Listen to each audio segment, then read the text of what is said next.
بسم اللہ الرحمن الرحیم۔ معزز خاتم حضرات، السلام علیکم ورحمۃ اللہ وبرکاتہ۔ کیا جبری زنا پر بھی حد نافذ ہوگی؟ یہ ہے ہمارے آج کے حدیث کے سبق کا موضوع۔ مشکات المصابیح کتاب الحدود 3580ویں حدیث کتاب میں اور 26ویں باب میں عن نافع ان صفیۃ بنت ابی عبید اخبرته ان عبدا من رقیق الامارة وقع على وليدة من الخمس فاستكرهها حتى افتضها فجلده عمر ولم يجلدها من اجل انه استكرهها رواه البخاری۔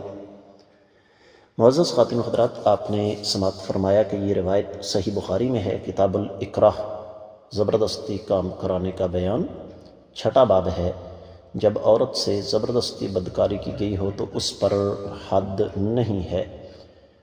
6949ویں حدیث ہے یہ صحیح بخاری میں، اور یہ روایت اس اعتبار سے منفرد ہے کہ امام بخاری رحمۃ اللہ علیہ اس روایت میں متفرد ہیں، یعنی انہوں نے اکیلے نے یہ روایت فرمائی ہے۔ دیگر محدثین کرام کے ہاں یہ روایت عام طور پر نہیں پائی جاتی۔ روایت صحیح بخاری میں آ گئی، اس پر کوئی تبصرہ کرنے کی ضرورت نہیں۔ سند کے اعتبار سے براہ راست اس کے ترجمے کی طرف بڑھتے ہیں۔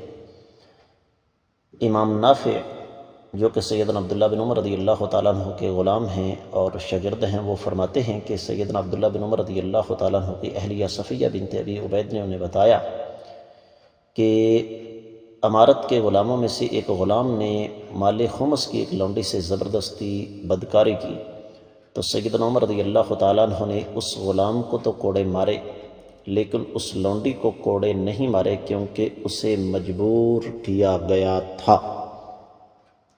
معزز خاتم حضرات، سب سے پہلی بات تو یہ کہ یہ حدیث اس حوالے سے منفرد ہے کہ اس میں آقا علیہ الصلوۃ والسلام کا تذکرہ نہیں، لیکن بظاہر یہ سیدنا عمر رضی اللہ تعالیٰ عنہ کا عمل مرفوع کے حکم میں ہے، اور اس حدیث سے پتہ چلتا ہے کہ جس عورت سے زبردستی بدکاری کی جائے اس پر حد نہیں ہے۔ شرط یہ ہے کہ وہ آخر تک اس چیز پر قائم رہے کہ میں تیار نہیں ہوں۔ اگر شروع میں وہ ناپسند کرتی تھی، لیکن اگر اس نے زنا کے دوران مزاحمت نہیں کی بلکہ زانی کی ہر بات ماننے کے ساتھ ساتھ اس میں بذات خود لذت محسوس کرتی رہی، تو اسے اس بے بسی کا فائدہ نہیں دیا جائے گا، اس لیے کہ بے بسی وہ ہوتی ہے کہ جس میں انسان آخر تک کراہت پر قائم رہے۔ اور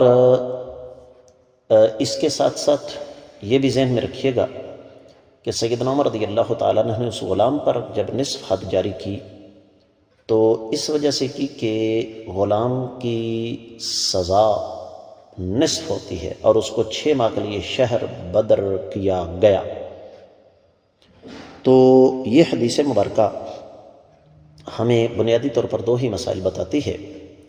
پہلا کہ زبردستی اگر کسی سے کوئی جرم کروایا جائے جس پر حد لاگو ہوتی ہو تو حد لاگو نہیں ہوتی، اور غلام اور لونڈیوں کی سزا حدود کے حوالے سے عام لوگوں سے نصف ہے۔ اس کے ساتھ ہی حدیث کا سبق بھی مکمل ہوتا ہے۔ اجازت دیجیے، السلام علیکم ورحمۃ اللہ وبرکاتہ۔